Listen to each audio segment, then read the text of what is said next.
2024 లేదా 25లో డిగ్రీ లేదా బీటెక్ చదివారా? సాఫ్ట్‌వేర్ జాబ్ కోసం ఎదురు చూస్తున్నారా? అయితే కోడ్‌జ్ఞాన్ 100 డేస్ కోర్సులో చేరండి. జాబ్ సాధించండి.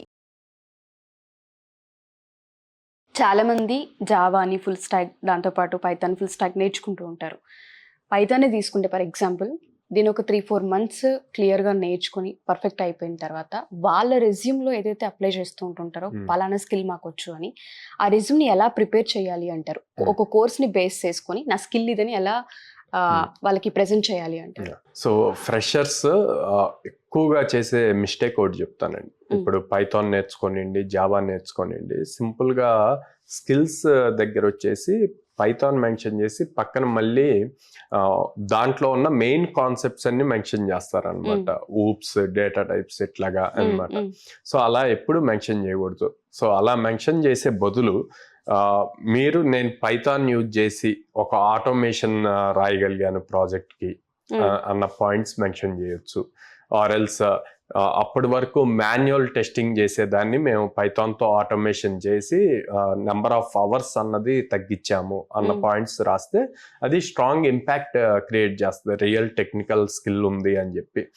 ఆర్ పైథాన్లో మనకి చాలా వర్షన్స్ ఉంటాయండి. సో జనరల్గా ఎవరి ఫ్రెషర్ రెజ్యూమ్ ఎవరిది తీసుకున్నా కూడా వాళ్ళు జస్ట్ నేమ్స్ రాస్తారు, పైథాన్ అని, జావా అని చెప్పి, రియాక్ట్ జేఎస్, ఫ్లాస్క్ ఇట్లాగా అన్ని రాస్తారు అనమాట. సో నేనేం చెప్తా అంటే ఎనీ లాంగ్వేజ్ యూ లర్న్, మీరు సొంతగా నేర్చుకున్నారు, ప్రాజెక్ట్స్ చేశారు కాబట్టి ఇంక్లూడింగ్ వర్షన్ నెంబర్తో సహా మెన్షన్ చేయండి డీటెయిలింగ్గా. అది ఇంపాక్ట్ క్రియేట్ చేస్తుంది. ఓకే, వీళ్ళు నిజంగానే నేర్చుకున్నారు, ఏదో ర్యాండమ్గా పైథాన్ జావా అని మెన్షన్ చేయలేదు, ఈ వర్షన్లో వీళ్ళు వర్క్ చేశారు, లేకపోతే వర్షన్ నెంబర్ తెలియదు కదా అన్న ఫీల్ వస్తుంది అనమాట. సో అందుకే ప్రతిదానికి ఆ వర్షన్ నెంబర్ ఉంటుందండి, మీరు ఏ ఫ్రేమ్ వర్క్ తీసుకున్నా కూడా. నెక్స్ట్ సింపుల్గా పైథాన్ డెవలపర్ అని చెప్పి మెన్షన్ చేస్తారనమాట. సో పైథాన్ డెవలపర్ అని మెన్షన్ చేసే బదులు పైథాన్ అన్నది ఒక ప్రోగ్రామింగ్ లాంగ్వేజ్, దాన్ని డొమైన్ స్పెసిఫిక్ గా ఎలా చేస్తున్నారు అంటే, ఫర్ సపోజ్ పైథాన్ యూజ్ చేసి రెస్ట్ ఏపీఐస్ రాయొచ్చు, బ్యాక్ ఎండ్ సర్వీసెస్ వర్క్ చేపించచ్చు, ఇట్లా మల్టిపుల్ థింగ్స్ ఉంటాయి. సో వాటిల్లో ఏది మెన్షన్ చేశారు? Python back end developer using rest APIs with flask అని చెప్పి ఇట్లాగా క్లియర్గా డీటెయిల్డ్గా మెన్షన్ చేయాలన్నమాట. అవి మెన్షన్ చేయరు. సో ఇట్లాంటి కరెక్షన్స్ చాలా ఇంపార్టెంట్. ఎప్పుడైతే మీరు స్పెసిఫిక్గా ఒక ఫ్రేమ్ వర్క్ నాకు ఇన్డెప్త్ తెలుసు అన్నది మెన్షన్ చేస్తే మీకు క్వశ్చన్స్ కూడా ఆ ఫ్రేమ్ వర్క్ మీదే పడతాయి.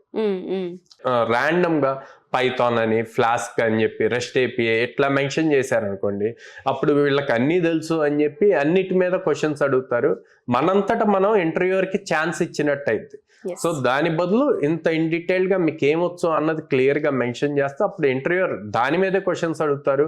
మీరు ఆల్రెడీ వాటి మీద ప్రాజెక్ట్స్ బిల్డ్ చేసి ఉంటారు కాబట్టి కాన్ఫిడెంట్గా ఆన్సర్ చేయగలుగుతారు, ఈజీగా క్రాక్ చేయగలుగుతారు. ఎగ్జాక్ట్లీ. సో మన దగ్గర ఎన్ని మంత్స్ కోర్స్ డ్యూరేషన్ ఉంటూ ఉంటుంది పైథాన్ ఫుల్ స్టాక్ తీసుకున్న వాళ్ళకి, అండ్ దాంతోపాటు వీళ్ళకి జాబ్ ఆపర్చునిటీస్ మనం ఏ విధంగా చూపించే అవకాశం ఉంటుంది అంటారు? సో 100 వర్కింగ్ డేస్ అండి, అంటే ఆల్మోస్ట్ 4.5 months కోర్స్ ఉంటుంది అనమాట.